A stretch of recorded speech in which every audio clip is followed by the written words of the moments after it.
Hello, hello, welcome back to Zekism Wrestling, and we're now going to go through the women's runners and riders. As the men's the video that I made before for the men, we're going to hopefully analyze the potential outcomes of the match, or predict. This is me sort of hedging my bets, but predict what's going to happen. So you'll probably hear my thoughts on who I think is going to win, who I want to win maybe as well. But analyze it in a sort of, I'm going to give percentages to each contender and see how likely they are to do well in the match, why they're in the match as well. Anyway, me rambling a little bit, but so you can see on screen the runners and riders, the contenders. We have Alexa Bliss, we have Rhea Ripley, we have Julia, we have Stephanie Vaquer, we've got Roxan Perez, and we've got Naomi. So we'll start with Alexa Bliss. I think she's the least likely to win it. It's a bit perplexing to see her in the match. I'm not sure why she's in the match. And I've given her a 2%, which I think, which sounds harsh when you say it out loud, but I don't think she's got a chance in hell of winning it. For one, she's already won it in the past, and you know, anyone who's listened to my channel knows my feelings about repeat winners of the Money in the Bank. They don't need it.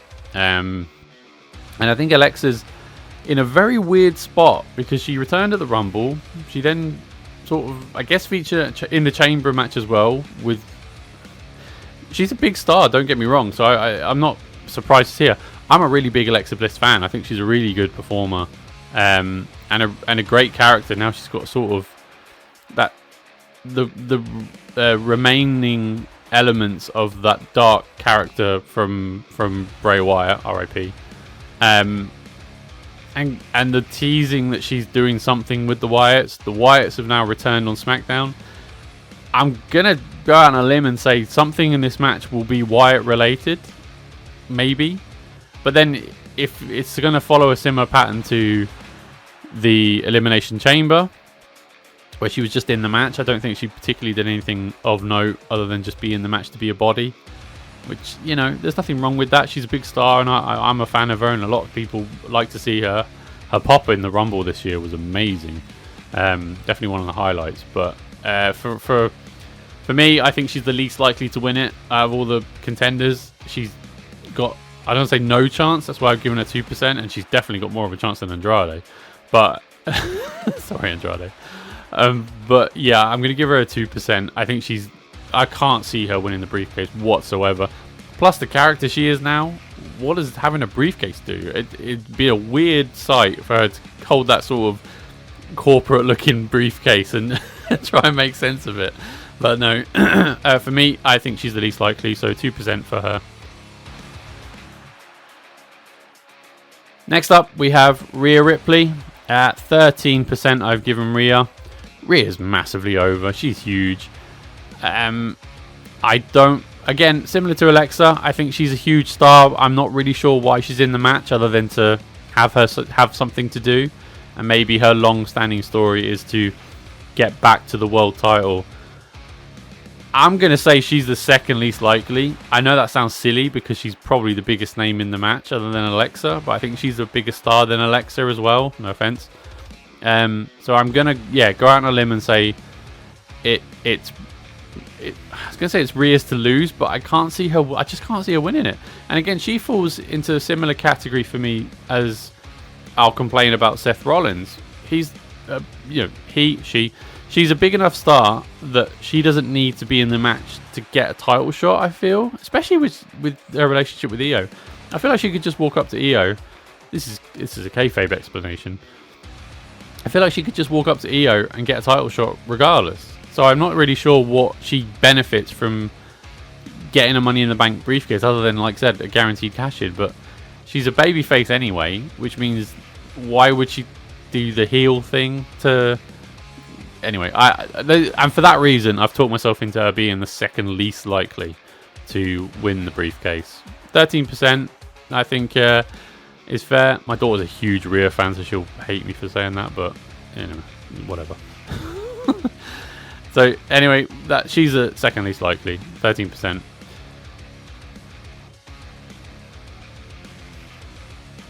Next, we have a joint entry here, and I'll explain why. Julia and Stephanie Vaquer, both I've given 15%. I think both of them are really good. I think Stephanie has done more to get herself over in the immediacy. Both have been only in WWE 9 months. They've gone through NXT. They've now debuted on main roster in that time. They've both become NXT Women's Champion in that time as well. Very, very rapid rise to prominence. And now they're on main roster. Julia's on SmackDown. Stephanie's on Raw. They are yin and yang. They're going to counter each other out. They're going to cancel each other out in this match, definitely. I think there's still, whether they explore this or not, I don't know. There's still bad blood there between Julia and Stephanie as a result of Julia attacking Stephanie in NXT just before she went to the main roster, the Raw after Mania. Stephanie is now properly on the main roster. She signed on Raw this week, and she's an official member of the Raw roster. Both I can see with that briefcase, because they're both stars that they want to push. They're not already winners of the match, and what a way to sort of promote these two, who they've, I mean, like I said, 9 months they've promoted them to borderline, I would imagine, world title contenders. They feel like they've bypassed the mid card titles at this point already, because Julia's mixing it up with Charlotte backstage. That tells me that they see big things for her. Stephanie, similarly, she's been interacting with Io and Rhea, so they're positioning them higher than the mid card titles that sit on Raw and SmackDown. So for that reason, I think they're more likely to win than Alexa and Rhea, like I said, for previous reasons. But that said, I think they're not as likely as the remaining two, because I think the two of them are going to cancel each other out. If I'm right, yeah, if they explore the story that they've started in NXT, continued on the main roster, and now they're on separate brands, so this is the only opportunity they'll get to interact, more or less. I think they'll just have each other just kill each other and take each other out the match. Makes sense to me. And if I was to lean towards one, I think Stephanie's probably more likely than Julia to win. But that said, I'm going to put them as a joint entry, 15% each. Yeah, big fans of both, but yeah, I don't think they're going to win. Next up is Roxanne Perez at 25%. I've given her. I mean, they see big things for Roxanne, definitely. You can just see it. Everything they've done to market her, even in NXT, she's the queen bee. She was the queen bee in NXT for what, 2-3 years. She was positioned from, I mean, her relationship with Booker T as well, obviously being her or in part training her. But she's brilliant in the ring. Brilliant in-ring performer.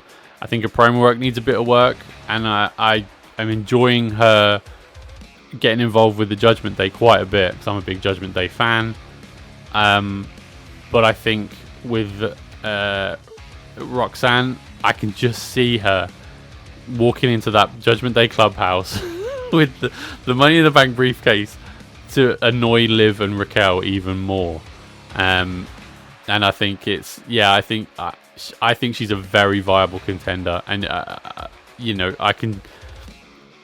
Everything about WWE's presentation is telling me that she might win this match. She's very likely to win this match, and good for her, because she's a star on the up, and you can tell they're positioning her to be a mainstay for the next 10 years.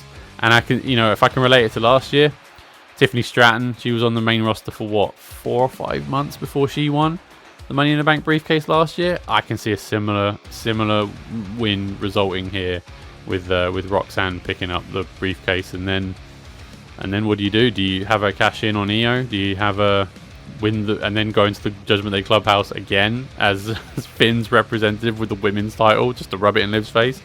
I don't know. I can see it.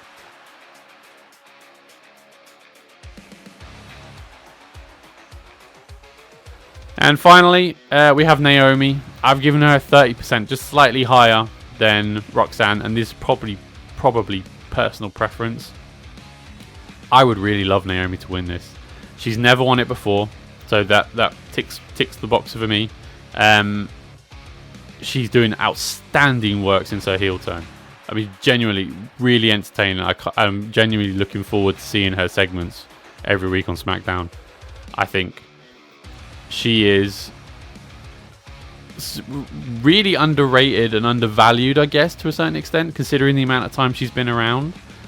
But I like watching her in the ring. I think she's she's extremely athletic, but I think her wrestling ability sort of goes under the radar a bit. Not many people appreciate what she does in the ring.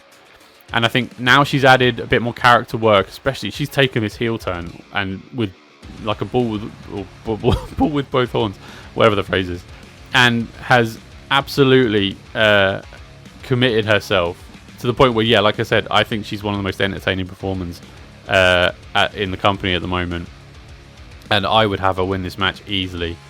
The storyline she's got going with slightly Bianca Belair, slightly with Jade Cargill, and even slightly with Tiffany already, I think she's a prime candidate to win this. And if I was to be sort of, devil's advocate, they clearly want a briefcase on each brand. I think that's how they've worked previously, if I'm right. I'm trying to remember now. Pretty sure EO won. She was blue brand. Damien was red. Last year it was Tiffany and Drew. Drew was on the Raw brand. Tiffany was on the SmackDown. Yeah, so I can see it as well. I think the men's is going to come from Raw, and I think the Blue Show, SmackDown, is going to have the women's. So I can see Naomi winning, personally. So yeah, 30%. I hope she wins it, but I can see her winning it as well. I think it would make all the sense in the world, and just to have her sort of tease Jade Cargill and Bianca, who I still think must be slightly behind. Anyway, I'm not. I thought Bianca was more involved in the Jade Cargill takeout on the car than she was, but clearly not. And nevertheless, I think Naomi, very, very worthy winner and a likely candidate. What do you think? Please let me know in the comments. Drop me a like or subscribe as well, and I'll see you next time. Thank you. Bye.